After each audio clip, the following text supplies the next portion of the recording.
జింక పులి కలిసిపోతాయి అబ్బా, పాము ముంగిస ఒక్కటైతాయా? పిల్లి ఎలుక దోస్తానా చేస్తాయి అనుల్లా? కోతి కొండంగా అత్కం పత్కం తిరుగుతాయా? ఏహే సవ్వాలే లేదు, దేని లెక్క దాందే అని అంటుండ్రులే. వాజీవే ఉత్తప్పుడే ఐషికి తైషి అనే గా రెండు పార్టీలు ఇక ఓట్ల యుద్ధంలో ఉత్తగుంటాయా? ఈడున్నోళ్ళు చాలరని పక్క రాష్ట్రాలకు వెళ్ళొచ్చి పంచాయతీ పెట్టుకోబట్టిరి. పాత ముచ్చట మీద కొత్త పంచాయతీ మోపైంది పాత బస్తీలా.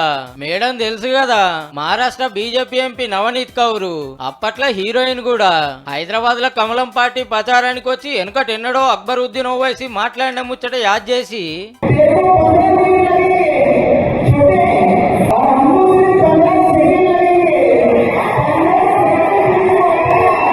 లెక్క సరి చేస్తానికి మీకు 15 నిమిషాలు కావాలనేమో, మాకు 15 సెకండ్లు చాలన్నది.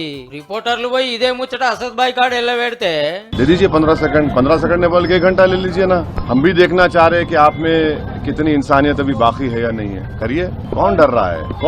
हम तो तैयार हैं। 15 సెకండ్లు ఎందుకు, గంట తీసుకోరి, ఏం చేస్తారో మేము కూడా చూస్తాం. ఈడెవ్వరు బుగులు పడరన్నాడు. ఎవరైనా గెలిస్తే పాత బస్తీని కొత్త గెట్ల చేసేది చెప్పుకోవాలి గాని గీసొంటి మాటలు ఎవ్వరు సుతమేస్తారబ్బా. ఇక ఆడోళ్ళ మంగళసూత్రాలు గుంజుకుంటారు అన్నాడని మోడీ సార్ మినగ్గరమైంది असद भाई. किसी हिंदू बहन के गले से मंगलसूत्र उतार कर अपने जेब में रखना। आपको पसंद है? उधर से बोलो, आपको पसंद है? ये मोदी बोल रहे हैं।